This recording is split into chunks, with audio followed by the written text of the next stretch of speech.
Lakshmi here, and I'm the editor for the magazine Agriculture World. Agriculture World is a publication from the Krishi Jagaran group, and what we deal in Agriculture World is all sustainability with regard to agriculture. We have stories of biodiversity, we have stories of seed, we have stories of farmer organizations, producer organizations, and farmer initiatives like food sovereignty. Stories on all accounts of sustainability is being discussed here in Agriculture World. So we are yet another episode of sustainable initiatives here. And today we are here with Ambrose Kuliath from Shornur in Kerala and Meera Abraham. They are both involved in an organization called Farmers Share. And Ambrose Kuliath is an organic farmer and an entrepreneur, and he runs an organization called Farmers Share. And Meera Abraham is the head of the Khadi and the Natural Dyeing Center in Farmers Share. And to tell you something about Farmers Share, it's a beautiful concept. It's a sustainable initiative from Kerala, and it is a center for learning, and it is also a production center.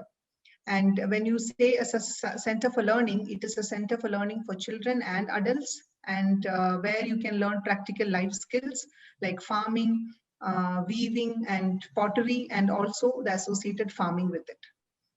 This dialogue and talk is going to be bilingual, since Ambrose is quite familiar with Malayalam, and we will have the subtitles later. Meera would go on to talk regarding the organization in detail and in depth, and the further prospects will be dealt with Ambrose. I welcome you, Ambrose ji and Meera. It's been a pleasure to see you both here. And a talk with Farmers Share is always a pleasure. And it's been, I think it's been a month since we have been thinking of having a talk with both of you. And over to Ambrose ji. Ambrose ji, I've heard that, and I've also read that you are a person with a lot of characters in you. You have a lot of depth, and you have been a stone mason, and from that masonry work to being a Gandhian, to being a person who ran an organic eatery in Kochi, to having an organic eatery in Bangalore, and now an organization called Farmers Share, an amazing sustainable initiative, which I could say. So can you kindly tell us the philosophy of your life and also about your organization? How come Farmers Share after a long journey? I welcome you both. I welcome you, Ambrose ji. നമസ്കാരം. Namaste, namaste. എൻ്റെ പേര് അംബ്രോസ് കുളിയത്ത്. ഞാൻ കേരളത്തിലെ എറണാകുളം ജില്ലയിൽ വൈപ്പിനിലാണ് എൻ്റെ സ്വദേശം. Farmers share എന്ന് പറഞ്ഞ പ്രൊജക്റ്റ് ചെയ്യുന്നത് പാലക്കാട് ജില്ലയിൽ ഷൊർണൂരാണ്. ഞാനൊരു 30 വർഷമായിട്ട് ഒരു ഗാന്ധിയൻ ആശയങ്ങളോടുള്ള താല്പര്യങ്ങളും അതിൻ്റെ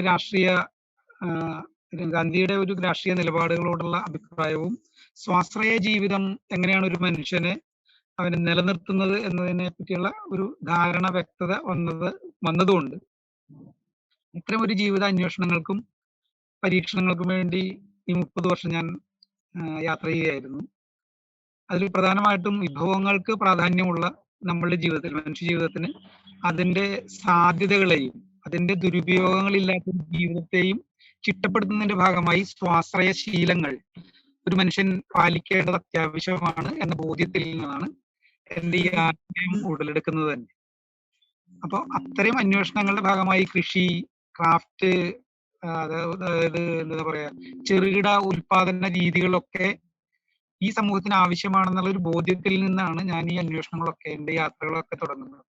കാരണം ഒരു സമൂഹം നിലനിൽക്കാൻ ആവശ്യമായ എല്ലാ രീതികളെയും അവന്റെ പ്രാദേശിക തലത്തിൽ നിലനിർത്തേണ്ടത് ആവശ്യമാണ്. അത് തന്നെയാണ് യഥാർത്ഥത്തിൽ സ്വാശ്രയത്വം എന്ന് പറയുന്ന വാക്കുകൊണ്ട് ഉദ്ദേശിച്ചത്. ഇപ്പൊ ഒരാളുടെ സ്വാശ്രയത്വം എന്നതിനപ്പുറത്തേക്ക് ഒരു രാജ്യത്തിന്റെ സ്വാശ്രയത്വവും ഒന്നിച്ച് നമുക്ക് കൂട്ടിക്കെട്ടാവുന്നതാണ്. അത് പരാശ്രയങ്ങളില്ലാതെ ജീവിക്കുക എന്നല്ല സ്വാശ്രയത്വത്തിന്റെ അടിസ്ഥാന തത്വം. അടിസ്ഥാന തത്വം എന്ന് പറയുന്നത് സാധിക്കാവുന്നത്ര ഒരു മനുഷ്യൻ അവന്റെ ജീവിതവുമായി ബന്ധപ്പെടുന്ന ഉൽപാദന വിതരണ സംവിധാനങ്ങളിലൊക്കെ അവന്റെ പ്രാദേശിക തലങ്ങളിൽ നടത്തപ്പെടണം എന്നതാണ് അതിന്റെ ഏറ്റവും അടിസ്ഥാന തത്വം എന്ന് പറയുന്നത്. അല്ലാതെ മറ്റൊരാളെ ആശ്രയിക്കാതെ ജീവിക്കുക എന്ന് പറയുന്ന ഒരു പ്ലെയിൻ മീനിങ് അല്ലല്ലോ സ്വാശ്രയത്വം എന്ന് പറയുന്നത്. അപ്പൊ അത് പൊതുവെ നമ്മൾ ഇന്ന് ഗാന്ധിയെ പറ്റി പറയുമ്പോഴും ഗാന്ധിയുടെ ആശയങ്ങൾ പ്രചരിപ്പിക്കുമ്പോഴും നമ്മൾ സ്വാശ്രയത്വം എന്ന് പറയുന്നത് മറ്റുള്ളവരെ ആശ്രയിക്കാതെ ജീവിക്കുക എന്ന് പറയുന്ന ഒരു പ്ലെയിൻ മീനിങ് ആണ് കൊടുക്കുക പൊതുവെ. അതുകൊണ്ട് നമ്മൾ പലപ്പോഴും നമ്മൾ വിമർശിക്കപ്പെടും, അതെങ്ങനെ സാധ്യമാകുമെന്ന് പറയും. അപ്പൊ ഒരിക്കലും അതല്ല ഗാന്ധി പറഞ്ഞ ഒരു സ്വാശ്രയത്വം. വ്യക്തിയുടെ സ്വാശ്രയത്വം, രാജ്യത്തിന്റെ സ്വാശ്രയത്വം, സ്റ്റേറ്റിന്റെ സ്വാശ്രയത്വം എല്ലാം ഉണ്ട്. അപ്പൊ അതുകൊണ്ട് അത്രയും സ്വാശ്രയ രാഷ്ട്രീയങ്ങള്, സ്വാശ്രയ ജീവിത ശൈലികൾ ഇന്നത്തെ സമൂഹത്തിന് ആവശ്യമാണ് എന്നുള്ള ഉത്തമ ബോധ്യമുള്ളത് കൊണ്ട് ഞാൻ ഈ അന്വേഷണങ്ങളൊക്കെ അതിന്റെ ഭാഗമായിട്ട് എന്റെ ജീവിതവുമായിട്ട് അതിനെ ബന്ധിപ്പിക്കുന്നുണ്ട്. ജീവിതമായിട്ട് അന്വേഷിച്ചാണ് ഞാൻ ഇവിടെ വരെ എത്തിയത്. Okay. How about an organization called Farmers Share? അതിന്റെ എന്തുകൊണ്ടാണ് അങ്ങനെ ഒരു ഓർഗനൈസേഷൻ വന്നത് അല്ലെങ്കിൽ വരുത്തിയത്? അതിനെ കുറിച്ച് ഒന്ന് പറയാമോ? ഞാൻ എന്റെ യാത്ര തുടങ്ങിയത് ഒന്നുകൂടി പറയാം. എനിക്ക് വൈപ്പിനിൽ എന്റെ പ്രദേശത്ത് സ്വാശ്രയ വൈപ്പിൻ എന്ന് പറയുന്ന ഒരു ഗാന്ധിയൻ മൂവ്മെന്റ് ഉണ്ടായിരുന്നു. ആ മൂവ്മെന്റിലൂടെയാണ് ഞാൻ ഇതിൽ കടന്നു വന്നത്. ഒരു ഗാന്ധിയൻ ആശയങ്ങളൊക്കെ പരിചയപ്പെടാനും അത് എക്സ്പീരിയൻസ് ചെയ്യാനും ഒക്കെയുള്ള ഒരു തുടക്കം സ്വാശ്രയ വൈപ്പിൻ എന്ന് പറഞ്ഞ ഒരു മൂവ്മെന്റ് ആണ്, ഗാന്ധിയൻ മൂവ്മെന്റ് ആണ്. ഗാന്ധി യുവമണ്ഡലം എന്ന് പറയുന്ന ഒരു സംരംഭം ഉണ്ടായിരുന്നു കേരളത്തിലൊട്ടാകെ. കേരളത്തിൽ അത് വളരെ സജീവമായിട്ടുള്ള പ്രതിരോധ പ്രവർത്തനങ്ങളിലും പാരിസ്ഥിതിക പ്രവർത്തനങ്ങളിലൊക്കെ സജീവമായിരുന്ന ഒരു രാഷ്ട്രീയ കക്ഷി, ഒരു യുവജന സംഘടനയായിരുന്നു ഗാന്ധി യുവമണ്ഡലം. അപ്പൊ അതിന്റെയൊക്കെ എളിയ പ്രവർത്തകനായിട്ട് പ്രവർത്തിച്ച ഒരു അറിവും അന്വേഷണങ്ങളൊക്കെ തന്നെയാണ് ഈ മേഖലയിൽ എന്നെ നയിച്ചത്. അപ്പൊ അങ്ങനെ കേരളത്തിന്റെ ഒരു രാഷ്ട്രീയ അല്ലെങ്കിൽ അത്രയും മേഖലകളിൽ ഗാന്ധിയൻ ആശയങ്ങൾ എത്രത്തോളം അപ്ലൈ ചെയ്യാൻ സാധിക്കുമെന്നതിന്റെ അന്വേഷണമായിരുന്നു എന്റെ ഈ യാത്രകളൊക്കെ. അപ്പൊ അതിലൂടെ കടന്നു വന്നതിൽ നിന്ന് സ്വാശ്രയ വൈപ്പിൻ മുന്നോട്ട് വെച്ച ആരോഗ്യ ദർശനങ്ങൾ, കാർഷിക ദർശനങ്ങൾ, പാരിസ്ഥിതിക ദർശനങ്ങൾ, വിദ്യാഭ്യാസ ദർശനങ്ങളൊക്കെ, ആരോഗ്യ പ്രവർത്തനങ്ങളൊക്കെ അതിന്റെ ആശയങ്ങൾ തന്നെയാണ് ഞാൻ ഇന്നും പഠിക്കുന്നത്, അത് തന്നെയാണ് ഞാൻ അന്വേഷിക്കുന്നത്. അപ്പൊ അങ്ങനെ നോക്കുമ്പോൾ നമുക്ക് ഭക്ഷണം വളരെ പ്രധാനപ്പെട്ട ഒന്നാണ്. അത് ഏറ്റവും കൂടുതൽ മലീമസമാക്കുന്ന രീതിയിലുള്ള ഒരു പാചക രീതികൾ, കൃഷിയുടെ ഉൽപാദന രംഗത്ത് വന്നിട്ടുള്ള അനീതി നിറഞ്ഞ രാസവള കീടനാശിനികളുടെ പ്രയോഗങ്ങളിലൂടെ, അധികരിച്ച പ്രയോഗങ്ങളിലൂടെ തകർന്നു പോയ നമ്മളുടെ കാർഷിക മേഖല, നമ്മളുടെ ജലഭൂത്തിനെ പറ്റി, ജലത്തിന്റെ മലിനീകരണത്തെ പറ്റിയൊക്കെ നമ്മൾ ബോധവാനാകുന്നതിലൂടെയാണ് നമ്മൾ അതിനൊക്കെ ഒരു ബദൽ അന്വേഷിക്കേണ്ട ഒരു ആവശ്യമാണെന്നുള്ള ഒരു ബോധത്തിൽ നിന്നാണ് എന്റെ അന്വേഷണങ്ങളൊക്കെ നടന്നത്. അപ്പൊ അതിൽ നിന്ന് പ്രകൃതി ജീവനം എന്ന് പറയുന്ന ഒരു തത്വം, ഒരു ആരോഗ്യ സങ്കല്പം ഞങ്ങൾക്കുണ്ടായിരുന്നു. കാരണം എങ്ങനെയാണ് ഏറ്റവും കുറഞ്ഞ മസാലകൾ ഉപയോഗിച്ചുകൊണ്ടല്ല എങ്ങനെയാണ് ആരോഗ്യപരമായ ഭക്ഷണങ്ങൾ തയ്യാറാക്കുക, എങ്ങനെയാണ് മനുഷ്യന്റെ ദൈനംദിന ജീവിതത്തിന്റെ ഭക്ഷണത്തിൽ എത്രത്തോളം മനുഷ്യൻ ജാഗ്രതയോടെ അതിനെ സമീപിക്കേണ്ടതെന്ന് പറയുന്ന ഒരു തലങ്ങളൊക്കെ ഉണ്ടായിരുന്നു. അപ്പൊ അതിന്റെ ഭാഗമായിട്ടാണ് ഞാൻ ഗ്രാസ് ഹോപ്പർ എന്ന് പറയുന്ന ഒരു പ്രകൃതി ഭക്ഷണശാല കൊച്ചിയിൽ ആരംഭിക്കുകയും അതിലൂടെയാണ് എന്റെ ഭക്ഷണത്തെ പറ്റിയുള്ള എന്റെ സങ്കല്പങ്ങളൊക്കെ രുചിയിലൂടെ എനിക്ക് മനുഷ്യരുടെ ഇടങ്ങളിലേക്ക് എനിക്ക് എത്തിക്കാൻ കഴിഞ്ഞത്. അല്ലെങ്കിൽ ഒരു മനുഷ്യനെ എനിക്ക് തൊടാനുള്ള ഒരു ഉപാധിയായിട്ടാണ് ഞാൻ ഭക്ഷണത്തെ സമീപിക്കുന്നത്. ഞാൻ ഉണ്ടാക്കുന്ന ഒരു ഭക്ഷണം എനിക്ക് ഒരാൾക്ക് കൊടുക്കുന്നതിലൂടെ ഞാൻ ഒരു മനുഷ്യനെ എന്റെ സുഹൃത്താക്കി മാറ്റുക ചെയ്യുന്നത്. അപ്പൊ എന്റെ ഭക്ഷണത്തിന്റെ രുചി എന്ന് പറയുന്നത് മനുഷ്യരെ തൊടാനുള്ള ഒരു ഉപാധിയായിട്ടാണ് ഞാൻ ഭക്ഷണത്തെ കാണുന്നത്. അത് എന്റെ ഒരു വിശാലമായ ഒരു കാഴ്ചപ്പാട് തന്നെയാണ് എന്നെ സംബന്ധിച്ചിടത്തോളം. കാരണം ഭക്ഷണം ഏറ്റവും അടിസ്ഥാന ഘടകമാണ് മനുഷ്യന്റെ എന്നുള്ളത് കൊണ്ട് തന്നെ അത് ഏറ്റവും ശുദ്ധമാകേണ്ടതുണ്ട്. അതിനോട് കാണിക്കേണ്ട ഒരു സ്നേഹവും കരുതലും ഒക്കെ അതിനാവശ്യമാണ്. ഞാൻ അത് തന്നെയാണ് ഇന്നോളം ഞാൻ ഈ ഭക്ഷണത്തിന്റെ കാര്യത്തിൽ അല്ലെങ്കിൽ കൃഷിയുടെ കാര്യത്തിലൊക്കെ പറയുമ്പോൾ ആ വിഭവങ്ങളോട് നമ്മൾ കാണിക്കേണ്ട ആദരവ് നമ്മൾ ഏതൊരു മനുഷ്യനും എപ്പോഴും കാണിച്ചിരിക്കേണ്ട, എല്ലാവരും ശീലങ്ങളായി മാറേണ്ട ഒരു ഉത്തരവാദിത്വം നമുക്കുണ്ട് ശരിക്കും ഭക്ഷണത്തിൽ. അപ്പൊ അത് തന്നെയാണ് എന്റെ തുടക്കം. ഭക്ഷണത്തിലാണ് ഞാൻ ശരിക്കും പറഞ്ഞ സ്വാശ്രയ വൈപ്പിന്റെ മൂവ്മെന്റിൽ തന്നെ കൂടുതൽ പ്രാധാന്യം കൊടുത്ത് ചെയ്തിട്ടുള്ളത്. അത് തുടർന്ന് വരികയും അതിനോടൊപ്പം ഞാൻ വിപണിയിൽ ഓർഗാനിക് പ്രോഡക്റ്റുകൾ മാർക്കറ്റ് ചെയ്യുന്നതിലും മൂല്യവർദ്ധിത ഉൽപ്പന്നങ്ങൾ ഉൽപ്പാദിപ്പിക്കുന്നതിലും ഒക്കെ എനിക്കുള്ള കൗതുകങ്ങൾ ഞാൻ അന്വേഷിച്ചാണ് ഇവിടെ വരെ എത്തുന്നത്. ഞാനിപ്പോ ധാരാളം പ്രൊഡക്റ്റുകൾ ഇവിടെ നമുക്ക് ചെയ്യുന്നത് എനിക്ക് തുടർന്നുള്ള സമയങ്ങളിൽ പരിചയപ്പെടുത്താൻ സാധിക്കും എന്ന് ഞാൻ വിചാരിക്കുന്നു. Thank you. ഇപ്പം നേരത്തെ പറഞ്ഞതുപോലെ you are speaking about total self sufficiency and self reliance നമുക്ക് പറ്റില്ല. We can't have that. So till what extent can at least we have it in our homes? അല്ലെങ്കിൽ ഒരു individual, one individual, how much extent can one individual go in search of self-sufficiency and self-reliance? Could you kindly explain that? How can we? തീർച്ചയായിട്ടും സാധ്യമാണ്. ഒരാൾ വിചാരിച്ചാൽ അയാൾക്ക് സാധ്യമാകുന്നത്ര അയാൾ സ്വാശ്രയത്വം പാലിക്കാൻ സാധിക്കുന്ന ഒരു തലമുണ്ട് നമുക്കിന്ന്. ഇന്ന് നമ്മളുടെ ആവശ്യങ്ങളെ മുഴുവൻ നമ്മൾ ഉൽപ്പാദിപ്പിച്ച് നമ്മൾ ഒരു സ്വാശ്രയശീലം വശത്താക്കണം എന്ന് പറയുന്ന ഒരു ഷാഠ്യമൊന്നും ഇതിൻ്റെ അകത്ത് ആവശ്യമില്ല. കാരണം നമ്മൾക്കിപ്പോ ഒരു ഉദാഹരണം പറഞ്ഞാൽ, നമ്മുടെ തൊട്ടടുത്തുള്ള ഒരു കർഷകന്റെ ഒരു വിഭവം നമ്മളുടെ കയ്യിലേക്ക് എത്തുമ്പോൾ ആ വിഭവം എത്തിയതിന്റെ പിന്നിലുള്ള പ്രയത്നങ്ങളെ മനസ്സിലാക്കിക്കൊണ്ട് അത് ഉപയോഗിക്കുന്നത് തന്നെ വലിയൊരു സ്വാശ്രയത്വമാണ്. കാരണം ഞാൻ ഉൽപ്പാദിപ്പിച്ചില്ല എന്നുള്ള കാരണങ്ങൾ അതിനെ അവഗണിക്കേണ്ടതില്ല. ഞാൻ പണം കൊടുത്ത് വാങ്ങി എന്ന കാരണത്താൽ അത് ഉപേക്ഷിക്കേണ്ടതുമില്ല, അത് വേസ്റ്റ് ചെയ്യേണ്ടതുമില്ല. അപ്പൊ ഞാൻ ഉൽപ്പാദിപ്പിച്ചില്ല എന്നതുകൊണ്ട് ഞാൻ സ്വാശ്രയശീലനല്ലെന്ന് കാണിക്കേണ്ടതില്ല. ഈ സമൂഹത്തിൽ അങ്ങനെ ഞാൻ ഇതിനു മുന്നേ പറഞ്ഞതുപോലെ സ്വാശ്രയത്വം എന്ന് പറയുന്നത് ഒരു ഇടുങ്ങിയ ചിന്തയല്ല, അതൊരു വിശാല അർത്ഥമുണ്ട് അതിന് സ്വാശ്രയത്വത്തിന്. എന്റെ തൊട്ടടുത്ത് നിൽക്കുന്ന ഒരു കർഷകൻ ഉണ്ടാക്കുന്ന ഒരു ഉൽപ്പന്നത്തെ മൂല്യത്തോടെ അത് ഞാൻ വാങ്ങിക്കുകയും അവന് അർഹതപ്പെട്ട ഒരു വില നൽകിക്കൊണ്ട് ഞാനത് വാങ്ങിക്കുകയും അത് ഏറ്റവും മൂല്യവത്തായിട്ട് ഞാനത് ഉപയോഗിക്കുകയും ചെയ്യുന്നിടത്ത് ഞാൻ കുറെ കൂടി സ്വാശ്രയശീലമുള്ള ആള് തന്നെയാണ്. അപ്പൊ സ്വാശ്രയത്വം എന്ന് പറയുന്നത് ഒരു ഉൽപ്പാദിപ്പിച്ച് ഞാൻ ഉപയോഗിച്ച് അവസാനിപ്പിക്കുന്ന ഒന്നല്ല. അതിന്റെ മീനിങ് അതല്ല. അടിസ്ഥാനപരമായിട്ട് വിഭവങ്ങളോട് ആദരവ് കാണിക്കുക എന്നത് തന്നെയാണ്. അതല്ല നമ്മളെ ജീവിതത്തെ ചലിപ്പിക്കാൻ നമ്മളെ പ്രേരിപ്പിക്കുന്ന ഏത് ഘടകങ്ങളെയും ബഹുമാനിക്കുന്ന, അല്ലെങ്കിൽ അതിനെ കരുതലോടെ സമീപിക്കുന്ന, അല്ലെങ്കിൽ അതിന്റെ ഉറവിടങ്ങളിൽ നടന്ന പ്രയത്നങ്ങളെ മനസ്സിലാക്കിയത് അതിനെ ഹൃദയത്തോട് ചേർക്കുന്ന ഏതൊരു പ്രവൃത്തിയും സ്വാശ്രയത്വം തന്നെയാണ്. അപ്പൊ ആ അർത്ഥത്തിലാണ് സ്വാശ്രയത്വത്തെ നമ്മൾ കാണേണ്ടത്. അല്ലാതെ ഒരു എന്താ പറയുക, ഒരു സ്വകാര്യ മറ്റൊരാളും വേണ്ടാത്ത എനിക്ക് എന്റെ കാര്യങ്ങൾ നോക്കാൻ അറിയുന്ന ഒരു സ്വാശ്രയത്വം അല്ല ഗാന്ധി മുന്നോട്ട് വെച്ചത്, നമ്മൾ മുന്നോട്ട് പറയുന്നത്. ഇതാണ് നമ്മൾ കാണേണ്ട ഒരു തലമെന്ന് ഞാൻ വിചാരിക്കുന്നു. It is very important to know the exact meaning. Self-sufficiency എന്ന് പറയുമ്പം when people always think you yourself have to be self-sufficient in so many things, we necessarily need not do that. That is a very good explanation for self-sufficiency and self-reliance. Thank you, Amroshi. ഒരു ഉദാഹരണം പറയുകയാണെങ്കിൽ, നമ്മളിപ്പോ ഇന്ന് നമ്മളുടെ പുരോഗമിച്ച അടുക്കളകളിൽ എത്ര സാധനങ്ങൾ നമ്മൾ ഉപയോഗിക്കാതെ നഷ്ടപ്പെടുത്തുന്നുണ്ട്. ഫുഡ് വേസ്റ്റ് എന്ന് പറയുന്നതാണ് ഇപ്പോഴത്തെ it's a very important issue which has to be tackled well, I would say.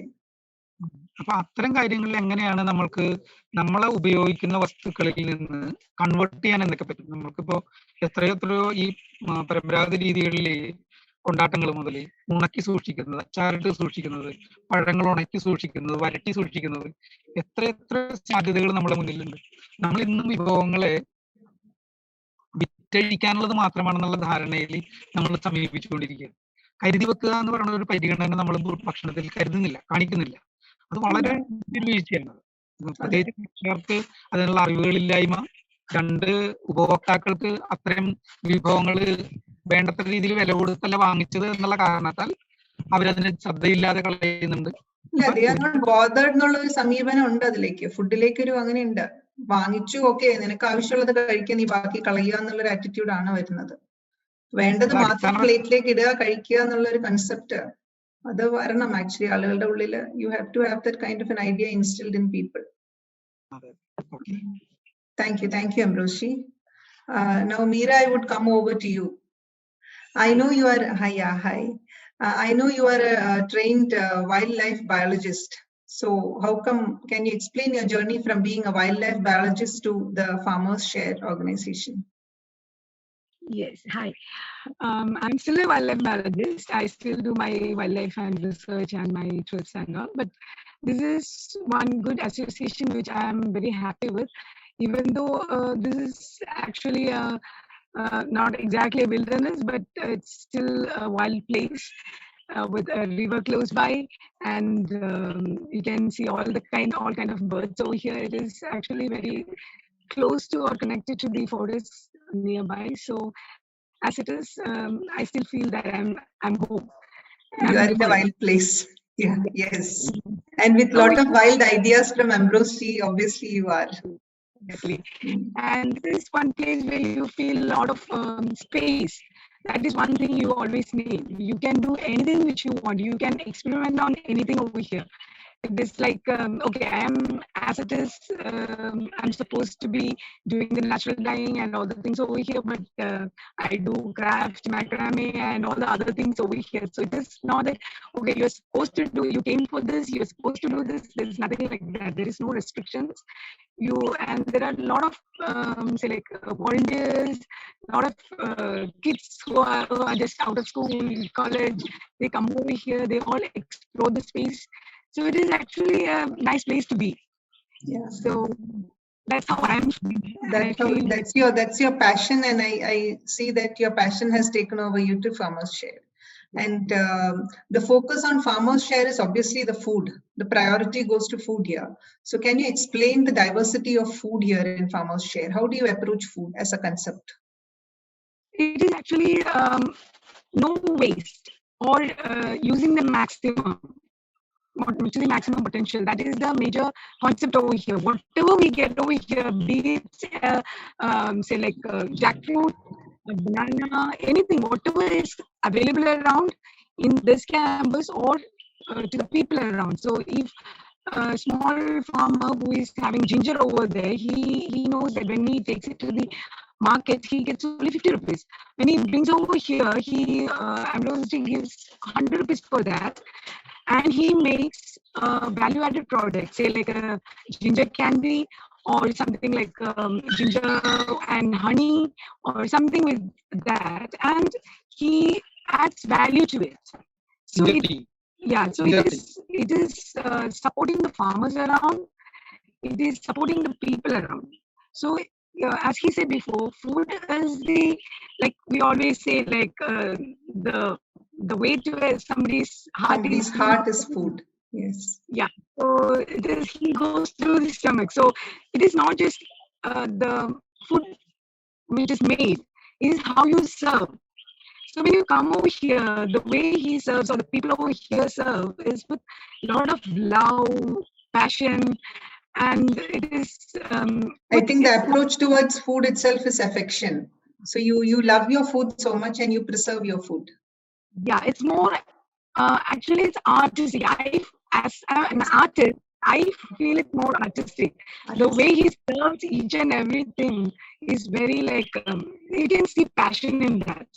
So whenever somebody come over here, they feel like wow, and that is the start.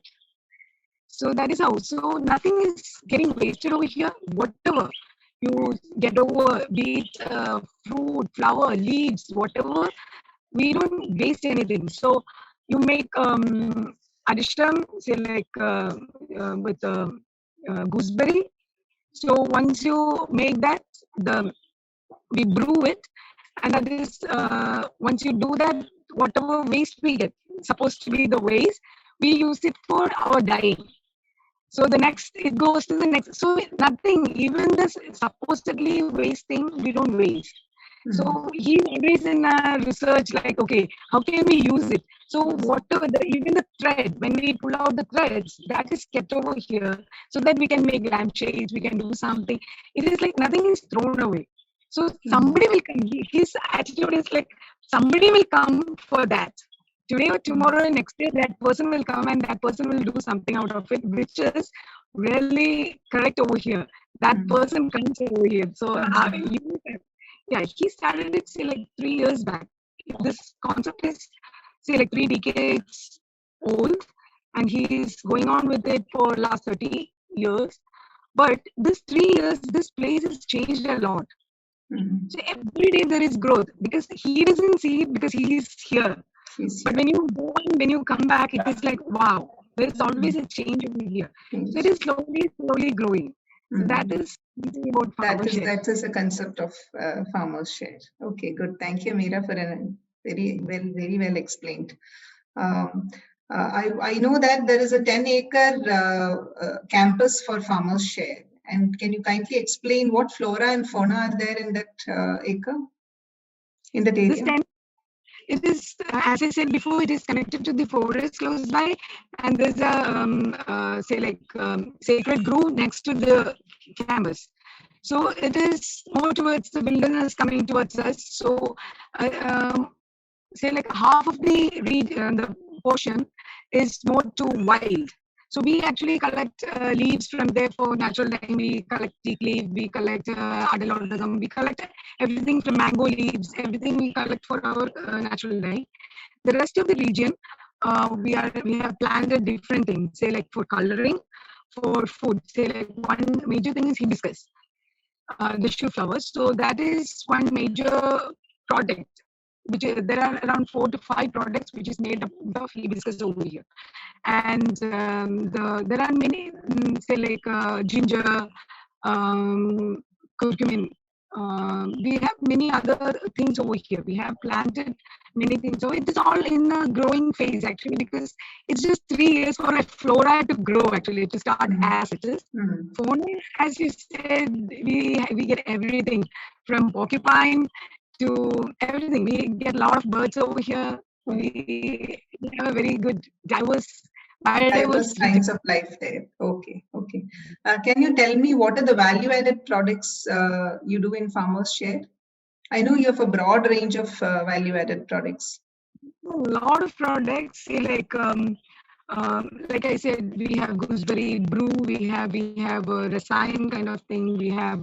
You have a lot of ferments. You have a lot of ferments, I would say, no? Ferment. Then concentrate is there, so that we can just add water and or soda water, and we can just serve it. It is really like refreshing. Then we have. You have jams. Yeah. Hibiscus jam is there, dried banana in honey, hibiscus infused honey. It's always the experiment mode on over here. So whenever we get something, we'll be like trying different I products. would say there are many nuances of taste in your products. A little bit there and a little bit here. Every product looks alike, but then there are the taste buds could realize what product is different and what the other. I can understand how diverse your products are. And we have microgreens, we have wheatgrass, we have all those things. So we have all organically grown, no chemicals, everything is like organically grown. We make pickle out of it. We make microgreen pickle. We try it. That's what I was telling. We try to make out of it. You experiment on anything, I would say. It's like wild. Colored food, steamed rice. So we have beetroot ones, carrot ones, microgreen ones, hibiscus. So it will be like every day will be like you get colors. Food is mainly smell and color than the taste. That's my personal opinion. I don't know what he says about it. But when you see itself, it's like, oh wow. No, even my opinion is the same. Food has to go directly to your heart. You cook for somebody, that there has to be some love which has to be. Yeah, and the taste, cherry on the cake. So color is there, smell is there, then the taste. Okay, that's the best thing over here. I think I would try some kind of a put tomorrow here with hibiscus and that looks very greens, all colors. Good, very nice. You have already told me how do you create new products. New products are just by experimenting, I would say. See, like when you get one, say like now we have a chiku around, so we have a lot of chiku, we don't know what to do with. So most of the time what happens is people collect a little bit, they eat, make a little bit of jam or marmalade or something, and then they don't know. One tree comes to fruit, you don't know what. So what we do now is we are trying to make cookies out of it, bread out of it, pickle out of it. We are trying on different methods. Honey. Yeah, we are serving it in honey. So we are experimenting with gooseberry. Whatever is available at the moment, which is actually not valued by people or the farmers, which say like at times they get 60 rupees for gooseberry. When there is season, you get 10 rupees, 15 rupees. It goes below to 2 rupees, 3 rupees. So they don't know what to do with it. It is not their fault that they get a lot of harvest, but they don't know how to go about it, where to go about it. So this is one place where you can approach. So you will get your amount or more than that, and we'll make products out of it. So whenever there is a say like there is profit that goes to the farmer. So it is always like that is the major concept about the new products. So there are friends who actually send us with the fruits and things so that we can experiment on. They give full trust and they send whatever products they have. Okay. Why do you especially focus on the flower hibiscus? I think a lot of products is based on hibiscus. One thing is hibiscus perennial plant. You plant it in say like 3 months to 6 months, it starts flowering. And in 1 year, it will be full of flowers, and every day it flowers fully. And you can keep it as a hedge, you can keep it anywhere. So if you have even a 5-cent property, you will get 200 flowers a day. So you don't. No, is it only the 1 second? Is it only the red color that you use? Red colored one? Most easily available over here. All others are hybrid hibiscus, which is they don't flower that much, and we don't have much studies over those hibiscus. Must be the same, but the studies are proven results about hibiscus. It has got a lot of antioxidants. It has got assortment of vitamins, minerals. It cures flu. I mean, there are many health benefits for hibiscus. So that is one major thing. It reduces anxiety, stress. There is hibiscus brew, hibiscus tea is already, it is well studied. Okay. And this is easily available, easily around. So this all hibiscus which is in the campus was planted when he came to this place 3 years back. In 3 years, this is a hibiscus, what do you call? It's full of hibiscus around. Okay. So every day we have a lot of kilos of hibiscus. We try it sun dry, and there's all the things. That is how even hibiscus tea is over here. Okay. So what we call an ardent tea drinker also who won't understand the difference between the tea and the tea. Tea and over here. That's okay. Very interesting. And how do you market your products, Meera? Is it a struggle to market it, or easily it gets? It is. We have online platforms. We have an app for ourselves, so that is there. People come to see the farm. Every day there will be at least 10 to 20 people who comes to see the place, to experience. Whoever comes over here gets food. Say like everybody is invited for lunch. If they come around lunchtime, they'll get food. So that is how it is. An open space over here. So whoever comes over here, they buy it. Then online platforms are there. Then we have exhibitions everywhere. Wherever there are exhibitions, they invite us, so we go there, and that is one major platform where we sell. There is no difficulty selling because the quality of the product is the first thing. So when they use it, they'll of course always come for that. Come back to it. Okay. And now you should tell me about, you are the head of the handloom and Khadi and the Natural Dyeing Center. Now tell me about the Khadi and the Natural Dyeing Center. Like the Khadi, which is happening over here, we have around 4 looms over here.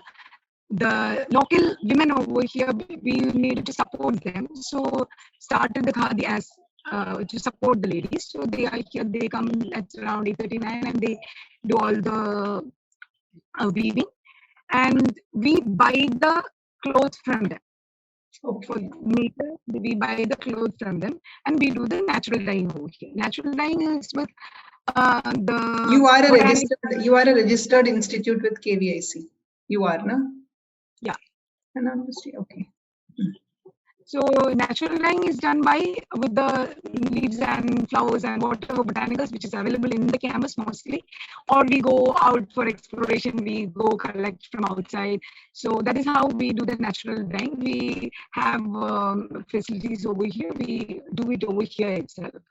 So that is, say like, why natural dyeing? You can ask that question. Say like, we all see colored clothes, dyed clothes. See, when you buy the normally chemical dyed clothes and stuff, so it is actually a problem for the environment first, and for the people who dyes it.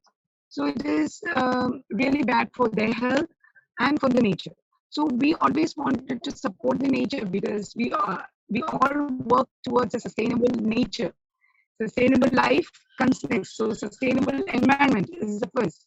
So for a better earth, we need to do something for the earth. So that is one major reason we actually started doing the natural dye, and that is also the collection. Everything is done by the local people and us. So it is that is how we started the natural dyeing. Okay. It's good for the health also. Okay. And what I know about it is you have a vast section of pottery also, along Yeah. with this natural dyeing center. Yeah. So, So and one more thing, Meera, what I want to ask you is, how do you sell your natural dyeing clothes? They're of premium products. Is yeah, it they have difficult? premium product. That also there are a lot of buyers over here. So Buyers people who over are there? health conscious and environmental conscious designers, fashion designers, and there are many companies which we approached us. But the problem with us is we are still doing You the baby can't, steps. Yeah, you can't cater to their request, might be, no? are like 1,000 meters of this, 1,000 meters of that. We are like we are still doing our baby steps. We are not. Agree. We Yeah, cannot handle yeah. that. We Uh-huh. are doing what we can do right What we now, can but do. it was really good. We made calendars out of natural dyes. Say like No, I saw 20 it. I saw your calendar made by Lakshmi. every month is dyed with a different color, different Mm. plants, Yes. and we have written the health benefits for each. And say like a huge number of calendars have gone. So it is like a boost for our new. Do you have it with you now? Do you have it with you now? Yeah, I can show you. If can you see this? Oh, great. This is the calendar. So it is written calendar. Calendar is Calendar.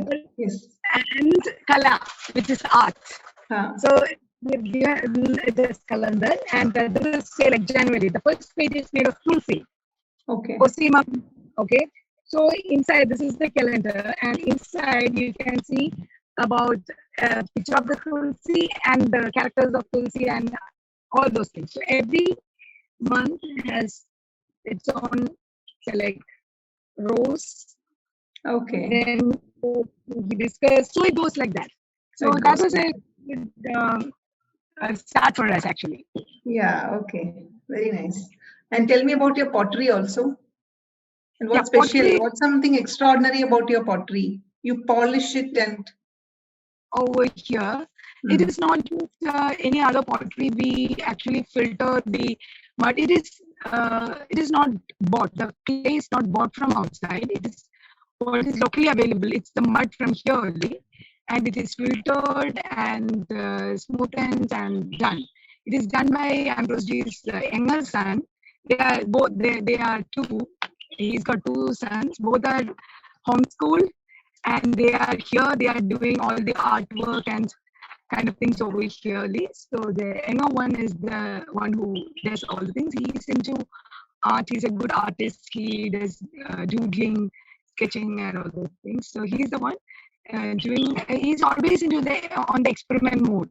He doesn't do the normal pottery which you see. He does sketches, and then he does all the kind of things. Okay. That is really main thing is you're not buying it. It is the locally available material which we use over here. Can you briefly show your product? Is it possible? Just one or two products? Yeah, I can show you. This is used actually. Say like this is a tray which is made of the mud and cane. It's all done over here. This is a big one also. This is the sign of a speaker. So you can put your phone over here. Yeah. So there are a lot of products like that. So he's all into innovation. So there's so many different shapes, different sizes. utility products. Mainly it's utility products. Utility products. Okay, okay, very nice. It's like Which more of actually finds way into your life. You can use it at any point. we have many name boards over here. It's like name boards, which is we have done macrame and name the mud. Means mud. pottery from it is the main idea behind pottery in Farmers Share would be apart from the vessels which we use for daily use, it has gone to another level of designing it artistically and taken it to another level of pottery. Very nice. And I've also heard about several constructions being happening, many construction models you construct houses with sustainable materials and all. Can you kindly explain that? Are you doing it for other people or only in Farmers Share? Yeah, as it is. As it is, we are doing over here only, but for also we consult and do things over. So it is also the same thing as we said. It's locally available. We don't go for things from outside. We get it done with the locally available things and scrap. Mainly it is scrap. So we have say like cycle wheels and whatever things which we get from the scrap shops, we collect it over here and we do it over here. And mud, bamboo, whichever is available around, we use it. Grass. Grass. But I would like to. What is that roof? It's grass. Grass. Thatch. Yeah. Okay. Can you tell me one thing? I just wanted to ask Ambrose ji, when you use these thatch and mud in Kerala kind of a climate, what I always get to hear is it is mud and it would be very bad during rains because we have got a lot of rains these days. The design. But personally, he'll answer. But my personal opinion is say like in Kerala or the Western Ghats, which is supposed to be the rain region. If you go to Goa, if you go to Maharashtra, if you come to Kerala, everywhere it was mud. Basic construction was leaf and say like coconut leaf or grass and mud constructions. Later, because of some concepts, we went into concrete. But for so many years, it was only mud and thatch roof. It is more maintenance, or yearly once you need to maintain it. It is just the design. Say like if you have a low roof, it will always protect it, and it is the best thing for our climate or for Western Ghats because mornings when it is hot, it will be cool inside. And nights when it is cool outside, it will be hot inside. Warm inside. So that way it should be. But now it is like when it's outside cool, it will be super cool inside because of the concrete. And otherwise, when it's hot outside, it is super hot. Super hot inside. It's all our kind of construction. So this is how people are worried. People don't want to take any risk. That is a problem with the generation because. We don't want to take like, that rain, there will be leak, there will be like, so we don't want to take any kind of risk now. So here it is not risk. We are living our life the way it should be. That is, it is all experiments. There are flows happening in between as it is learning in some way. So that is that. You can your opinion about you can add to it. I would like to know about the mud constructions. Many people would be interested to know. Because you are a person who is into a lot of construction, you would be able to tell us a little about that. Construction പറ്റി അങ്ങനൊരു എല്ലായിടങ്ങളിലും mud house ഉണ്ടാവണമെന്ന് പറയുന്ന രാഷ്ട്രീയത്തിന്റെ വക്താവല്ല ഞാൻ. കാരണം ഒരു നഗരം നിഷേധിക്കാനാവാത്തൊരു യാഥാർത്ഥ്യമാണ് നമ്മൾ. നഗരത്തിൽ കൊണ്ടുപോയിട്ട് മഡ് ഹൗസ് ഉണ്ടാക്കണമെന്ന് പറയുന്നത് ശുദ്ധമായ അറിവുകേടാണ്. അപ്പൊ ഞാൻ അതുകൊണ്ടാണ് ഞാൻ പറഞ്ഞ പ്രാദേശികമായി ലഭ്യമാകുന്ന വസ്തുക്കൾ ഉപയോഗിക്കുക എന്ന് പറയുന്നത് പ്രാദേശികമായിട്ട് അത്തരം വിഭവങ്ങൾ ഉണ്ടാകുന്നത് ഗ്രാമങ്ങളിൽ മാത്രമേ ഉള്ളൂ.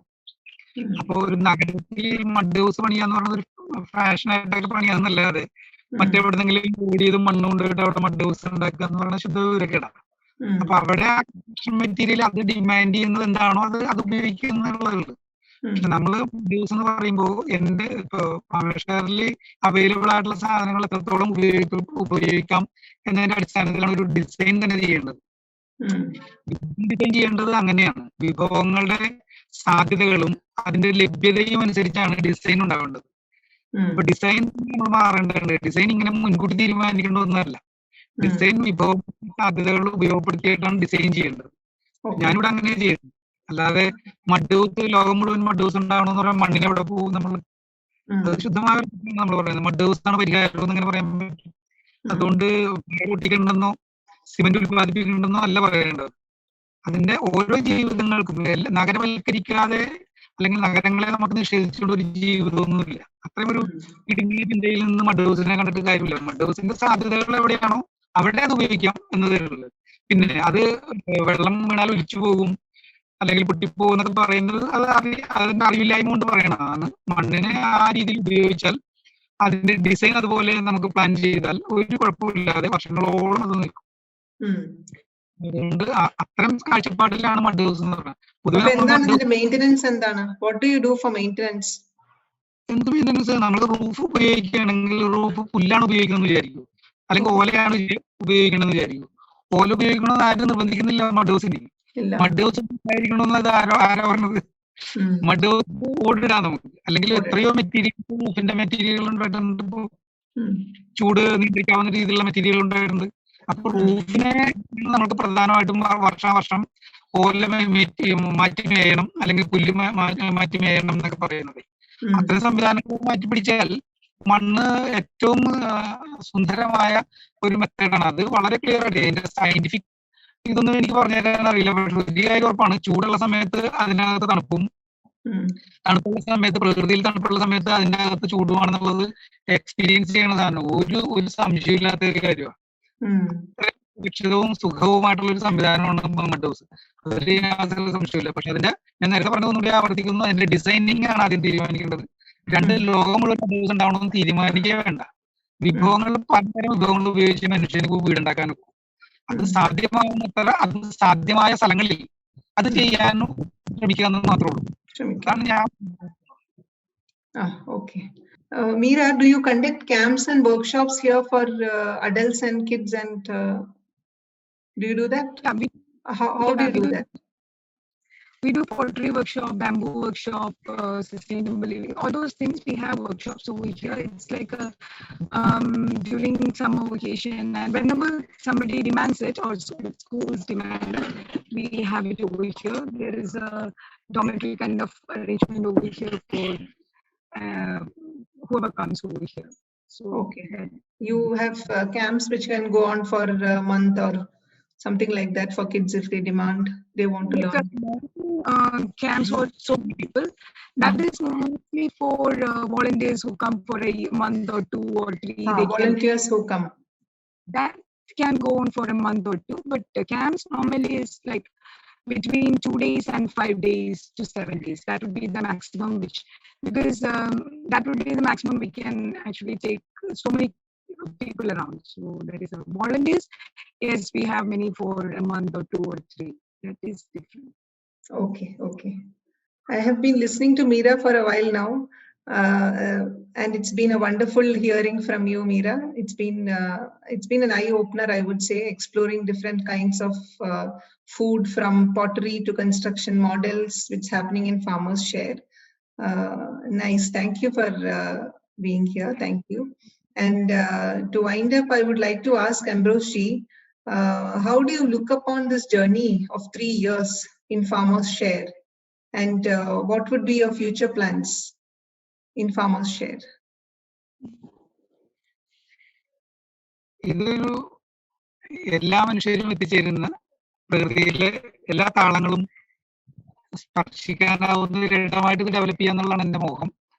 മനുഷ്യര് സൗഹൃദങ്ങള് എന്ന് പറയുന്നതിന് അതിരുകളില്ലാത്ത ഒരു ലോകമായിട്ട് തന്നെ ഇത് മാറണം. കുട്ടികളെല്ലാം പഠിക്കാൻ ഇവിടെ എത്തിച്ചേരുന്ന, അവര് ആനന്ദത്തിൽ നിലനിൽക്കുന്ന ഒരിടം.